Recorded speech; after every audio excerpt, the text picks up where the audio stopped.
What's up, guys? Welcome back to the channel, and thank you all for subscribing. And if you have not subscribed, hit that subscribe button and give us a follow on Twitter. The handle is in the bottom left hand of the screen. All right, so this video today, I'm going to talk to you guys about FTX and the recent possible acquisition that is rumored and in the works by Binance to take over FTX exchange and integrate all of that into the Binance platform. Okay, I'm going to get into why that is important for crypto, what this will do for the global cryptocurrency market, and then I'm going to give you guys my thoughts if this will actually even happen and what regulatory issues may come up along the way. So hit that subscribe button and let's get down to it. All right, so as I said, the FTX acquisition could grant Binance control over 80% of the crypto market globally. All right. So to put in perspective, imagine if Apple, let's just not talk 80%. Imagine if Apple were to buy Amazon. Okay.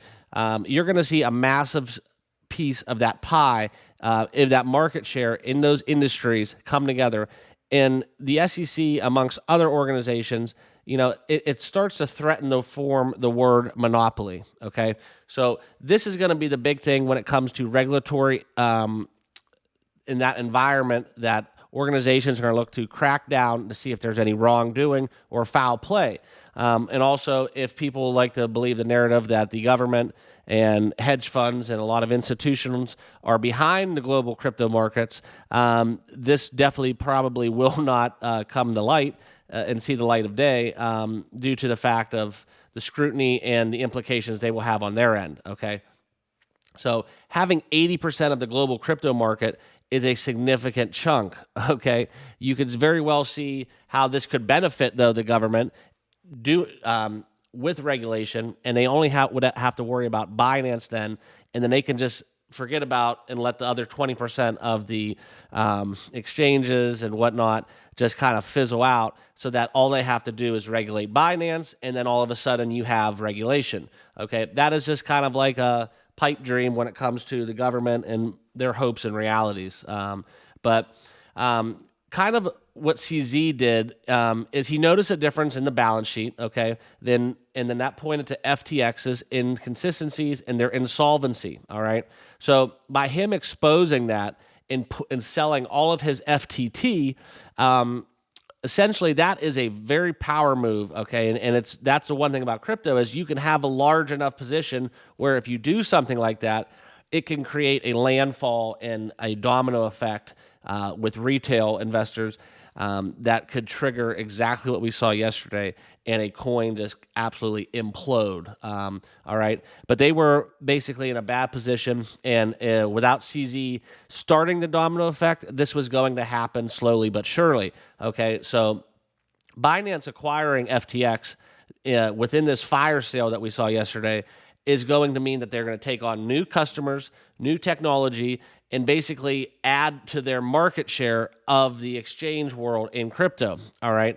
So if the legality is checks the boxes, and that tweet does not does not trigger any kind of wrongdoing on his part to buy at a lower price, and the crypto ethics, it does not actually align with what we see with the SEC and with securities. So this is that fine line we're flirting with right now as we transition into a more regulated product when it comes to crypto. Okay, so that is obviously going to be the number one thing that we look forward to see what the government and the SEC and all these organizations kind of do when they come to get into this crisis and kind of mediate the situation.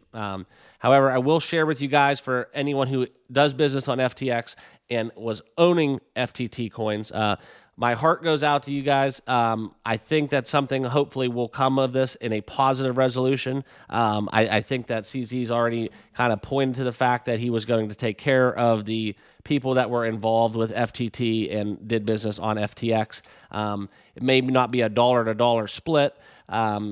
However, the way that this all fell down with the UST situation and other collapses of this nature, we would ultimately like to see anything is better than nothing, but we would ultimately like to see, you know, everybody get what they had back into Binance. Okay. So, furthermore, just this market capitalization from FTX dissipating, forcing Bitcoin to go below 18,000. Okay. So all the coins that were listed on FTX and that would swap with the FTT coin, those coins basically became sold off. Okay, they all became liquidated due to this, you know, discrepancy with their balance sheet, and then how basically Binance came and saved the day. If Binance did not do that, our crypto outlook today would be a lot worse. Okay, so we all need to pray on the fact that this all goes through and Binance can take over FTX, at least in the short term, and kind of just hold their hand through this whole process. Because FTT token went down 80+%, okay? And that is furthermore reducing the global market cap of crypto below $1 trillion, taking it probably below $800 billion. And ultimately, that is just going to put gasoline on the fire when it comes to these global macroeconomic factors we're having with inflation, the midterms, and all that. Okay, so we need to just take a step back, look into what comes about in the further days with Binance in this acquisition. There's a lot of things that could develop. This may get struck down. This may be the best thing to ever happen to people who owned FTX. Okay. So we need to just take a step back and digest this all and just let this all sink in from a, you know, right now, if you look at the way the price action is going across the board, everything is bloody. We are seeing a giant bloodbath. Okay. Matic is down 23% on the day. Ethereum 23, it was 25% down on the day. Okay. Obviously BNB gave back their gains and they are 25% down. This is a further indication of a couple things. The Senate race is a lot tighter than people expected. And also you can see, judging by the way that Cardano is not down to the likes of 20% as their counterpart rivals, I can make the inference that this has a lot to do with the FTT shakeup, because Cardano was not listed as a swap on that exchange to this day. Okay, so they kind of are excluded, but they are still falling with the fall of Ethereum and Bitcoin as all tides rise and fall together. So stay tuned for more information. We're going to have a video follow-up as this develops. Okay, I want to know your guys' thoughts about FTX, if this is good or bad for crypto, and where you guys see this all shaking out from a regulatory side of things. So let me know down below. Please subscribe to this channel, and we'll see you guys all in the next video. Thank you for watching.